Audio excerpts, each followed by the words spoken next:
Cleo here and welcome to my channel, and today I am giving you my April pile of possibilities. So a pile of possibilities is a little bit more fluid, it's a little bit more flexible. So all of the books that I will be showing you guys aren't necessarily going to be read in April. This is more of a sort of reference for myself. So in the month of April, when I finish a book and I need to pick up another one, I will go through the pile, see if anything of those books is really like calling out to me at that moment. But it might also be that I'll read a different book than the ones that are on here. So this is really just like a rough reference to what I might be getting to in the month of April. I've actually really been enjoying, by the way, using the pile of possibilities. I really think it's nice because it gives you like enough of a guideline in case you want to, if you're starting to, like, it gives you enough of guidance when you're choosing a new book so that you don't have like your entire bookshelf to choose from, but it also gives you enough of flexibility, so if you want to put another book in there you don't feel guilty about that. But also if you're starting to feel like, ugh, if I want to finish all of these within a month, I'm gonna have to start to scramble. I don't feel that anymore with a pile of possibilities, because then I'm like, yeah, then this one is not going to get read. So I definitely feel like, for me at least, it's taking away a lot of the stress while still helping me make decisions about which books to read next. But so without further ado, let's dive into the month of April. So for April, I'm setting myself another micro challenge. So if you've been following for this year, you've seen that I've done some micro challenges throughout all of the months so far. I haven't always done them as a full sort of like month-like focus. Usually, it's usually just been sort of like micro challenge because I have also been doing some other reading. But in the month of April, I'm going to be mostly dedicating my month to the challenge, and that is to read books by my favorite authors. So I have compiled a list of 10 books on my shelves by authors that are unread. I definitely have more books on my shelves by favorite authors, but these are the ones that I haven't read yet, from authors that I've thoroughly enjoyed in the past and whose works I definitely want to get around to. I will already tell you guys that I made this list a while back, and some of these books, in light of the current situation, might not be all that appropriate anymore, or might not be all that suitable anymore, but I'll get around to that when I discuss those particular books. So first up on the list is The Magic Strings of Frankie Presto by Mitch Albom. So I've read quite a few of Mitch Albom's works. I've read Tuesday with Maurier, I've read the 5 People You Meet in Heaven, I've read The Timekeeper, and I've read The First Phone Call from Heaven, and I've had mixed experiences with him, but I've thoroughly enjoyed Tuesday with Maurier and The 5 People You Meet in Heaven, and so I'm really still, like, I still consider this a favorite author and definitely always want to get around to his works. And The Magic Strings of Frankie Presto sounds so interesting that I cannot believe it's been on my shelf for so long. I've definitely had it on my shelf for like 5 years or something. I hope that it was published later to this. Nah, it's from 2015, so I think I really got this almost right after its publication. So it could have been sat on my shelf for 5 years already. It's very much possible. But so The Magic Strings of Frankie Presto is about a young boy called Frankie Presto who arrives in the US, and all he has with him is a guitar with some 6 old strings. Now, apparently this story is going to be a journey through American musical history, and he's going to meet all sorts of influential people in the American music industry. But the sort of like catch to this, a sort of magical realism aspect to this book, is that Frankie discovers that his guitar has the ability to impact lives. So he can alter a life with his strings, and his strings will turn blue if he has altered a life, for example. So it sounds interesting. I like magical realism. I know it's not everybody's not everybody's cup of tea, right? That's how you say it. Brain fart over there. So I know it's not for everybody, but I have thoroughly enjoyed Mitch Albom's works, and I really do like magical realism a lot. So I think I'm predicting this one to be a 5-star read, and I really hope it to be the case, because I was kind of disappointed with The Timekeeper, and so I'm hoping to fall in love with another one of Mitch Albom's works. He actually has a sequel out to The 5 People You Meet in Heaven at the moment, but I'm kind of hesitant to dive into it. So if I read The Magic Strings of Frankie Presto and I really love it, I will definitely also check out his newest release. Next up is a book that is maybe kind of cheating to put it in here, because I've only read one book by this author. So that is Orfeo by Richard Powers. So I read the Overstory by Richard Powers in 2019. It landed on the top spots of my 2019 most beloved books. It was a draw between Lanny by Max Porter and The Overstory by Richard Powers. I think in the meantime it's safe to say that Lanny has stuck with me even more than The Overstory did, but I thoroughly enjoyed it, and so I want to figure out if this is a favorite author or not. And so what he has done with The Overstory is he's kind of used the thematic of his book and used that reflected that into the structure, and I hear that that's something he does in most of his books, so I'm really curious to see what he will do in this one. This one is about a composer who has sort of secret science lab apparently, in which he's experimenting with music. I don't really know what to think of that.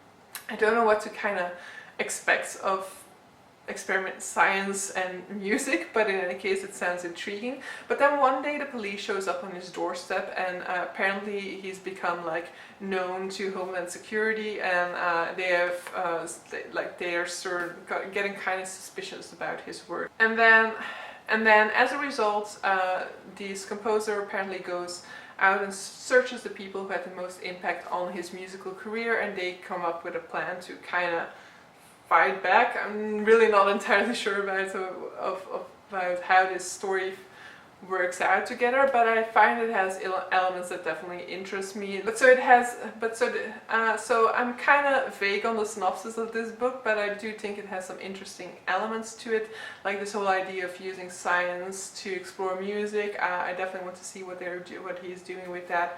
And then I always like it when you kind of have people visiting the people who have a big impact on their life, which is basically what the 5 people you meet in heaven was all about. So I'm really interested to see whether this will be a new favorite author, and so that one is kind of high on my list for the month of April. Next up is a book that's probably not so well suited for these times. As I said, I made this list a while back, and back then there was not really that much about coronavirus out there yet. But the book that I had put on there is State of Fear by Michael Crichton.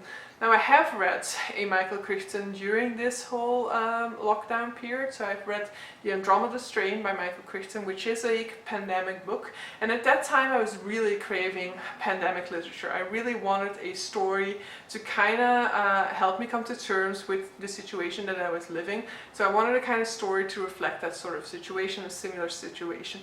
In the end, it was a very different book than the situation that we are living through, but it still managed to sate that sort of hunger in me. And so I'm sated in terms of this sort of literature, and I don't need any more pandemics.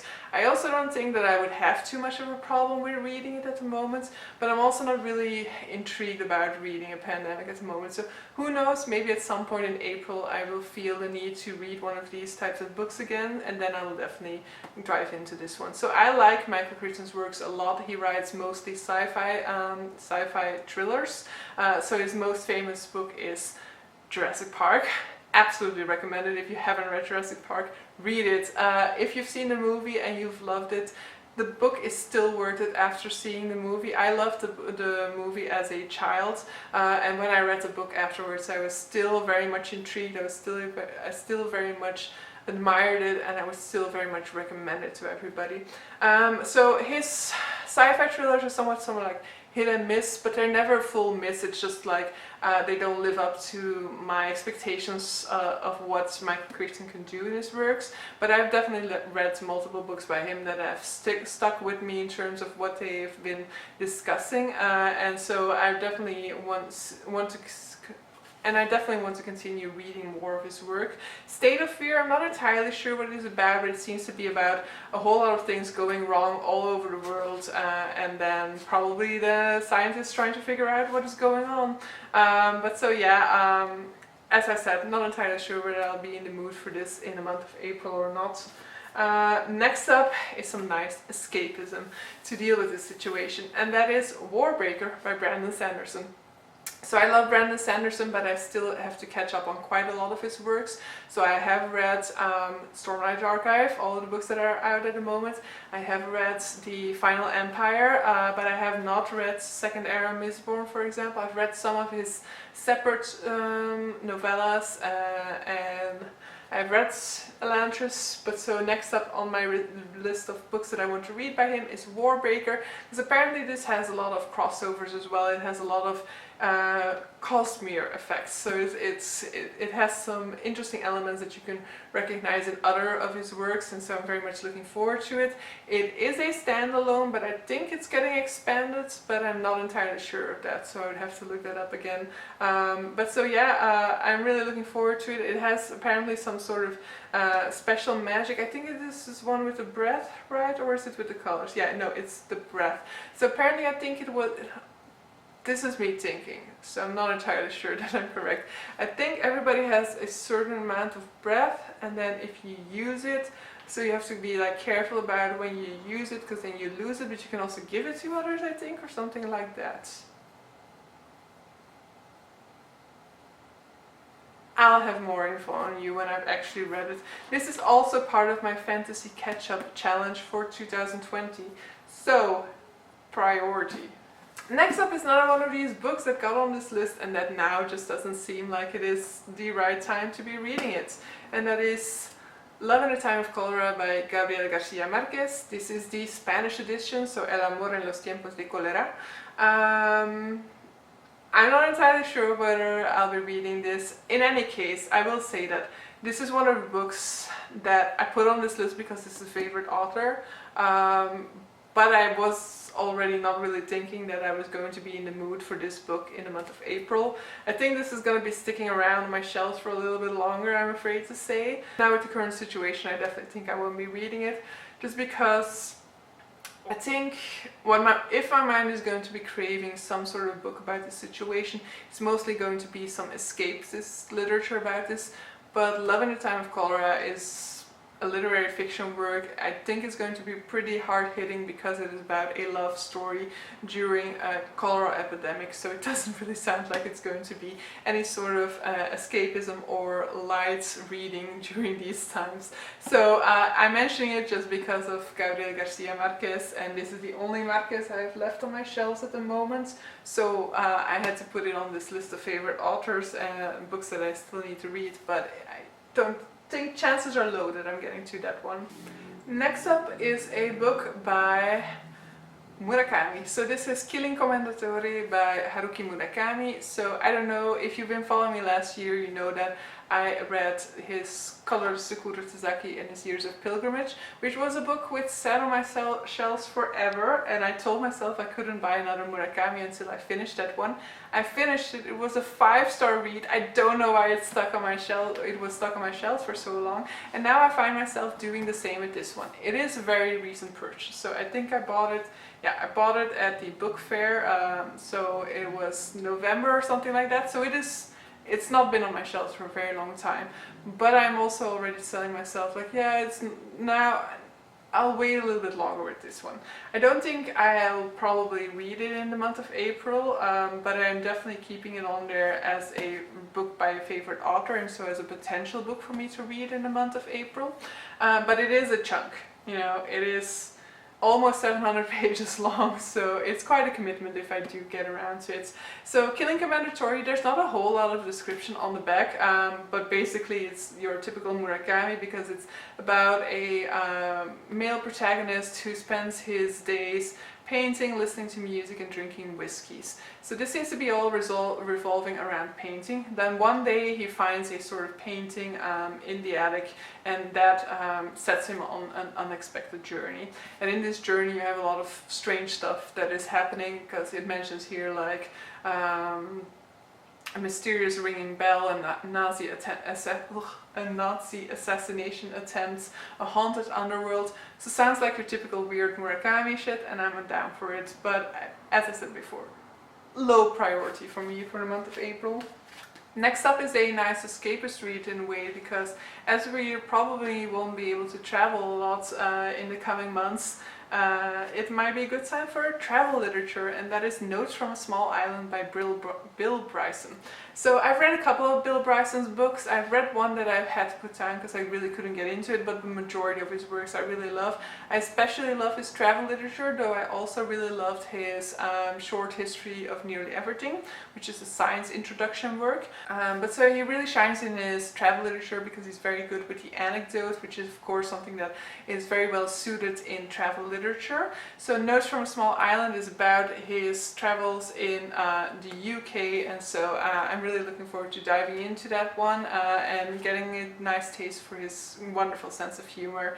And so it's going to be a very nice, light change from some of the other books that are on this list. Next up is a recent addition to this list, as in I've rediscovered this author. So I read a book by this author earlier. I didn't necessarily like it. I should reread it now, I guess, because I've started to really enjoy his other works.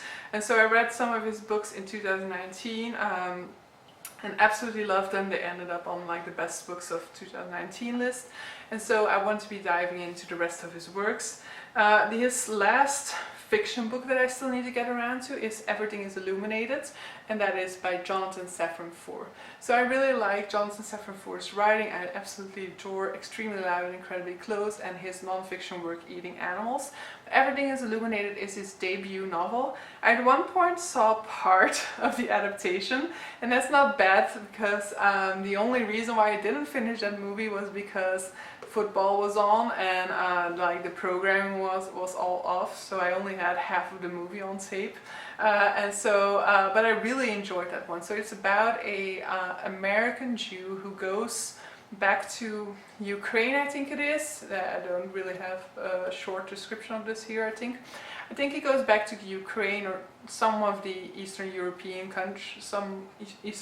country to kind of look for his heritage, and then it's all about like the sort of cultural differences and cultural like the weird cultural encounters that he is having, and like how they're getting lost in translation between each other.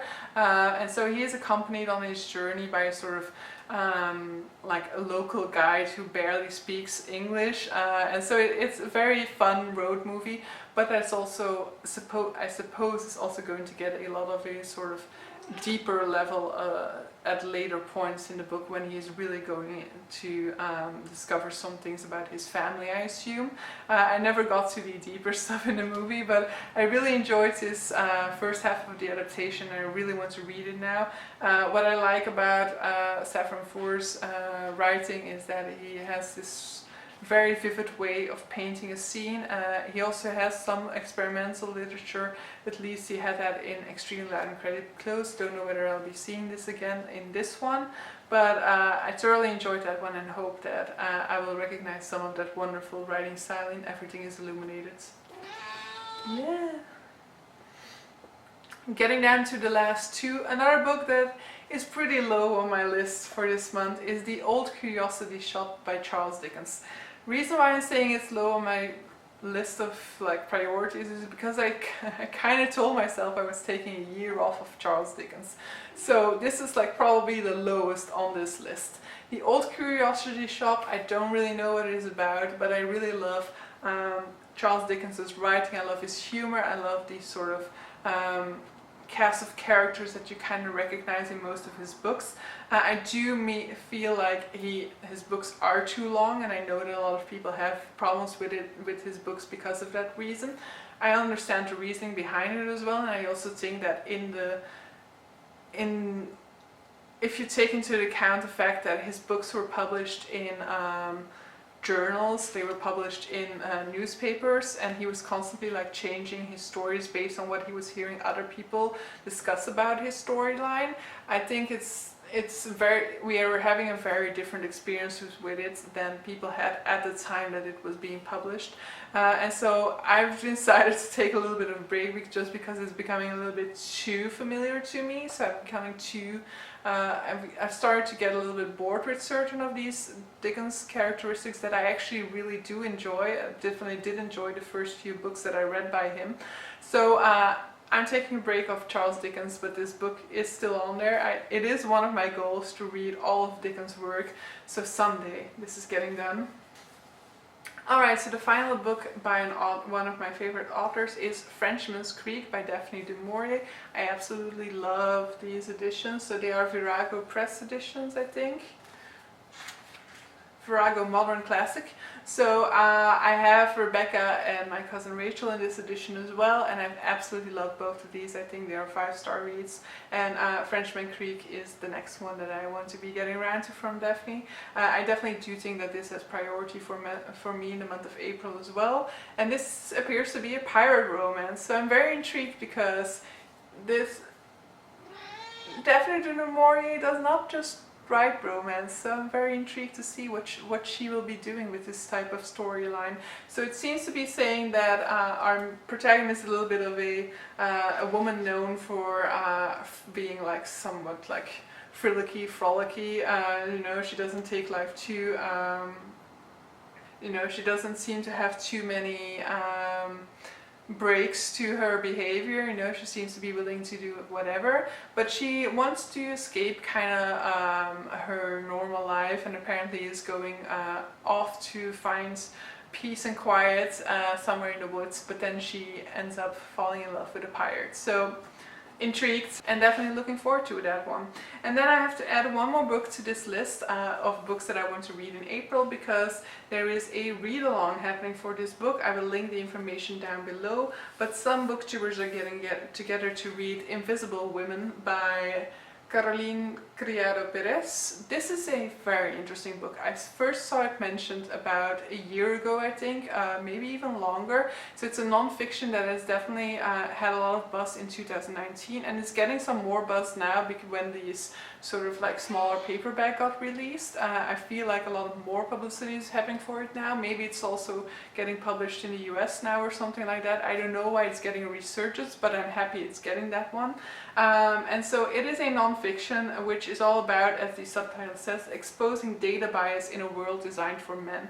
So basically what it's looking at statistics, for example, and showing how statistics always favor men, but also looking at how when certain procedures are drawn out, how a lot of times we're only looking at, like, it's only designed from a male perspective. So for example, a crash dummy that cars need to be tested with is always going to have a male anatomy, and they're never taking into account the female anatomy and how maybe this would alter their statistics, and how maybe this would alter the statistics about the safety of their of your what do you call it, airbags and stuff like that. So it's looking at a lot of these different types of stats, and I'm really looking forward to getting into it and getting outraged about how the entire world is designed for men all over again. So I'm really looking forward to diving into this one. I bought it about a month ago or something, so when I saw this read-along coming along, I was like, perfect, I want to be reading this as fast as possible, so I'm going to be pushing it forward in April. But so yeah, this is the pile of possibilities that I have for the month of April. As I said at the beginning, it is a very open list. There are some books on there that most likely I won't be picking up in the month of April. There will probably be some books that I'll try to push in there in the month of April as well, because I do have some more recent releases that I'm still trying to fit in the month of March. Probably won't make it, so might try to squeeze them in April. But so this way you have some idea of what way my mind is inclining in the month of April. This is my plan. I will most likely still be in at least some form of social distancing in the month of April, and I hope you guys are staying safe, taking care of yourself, taking the necessary distance, and yeah, overall just chat down below with me if you want to break the tedium of lockdown, social distancing, or whatever situation you're in, and let me know if you've heard about some of these books and you have thoughts on them, if you've read them, whether I should prioritize some of them or not. Yeah, looking forward to discussing these with you guys. See you.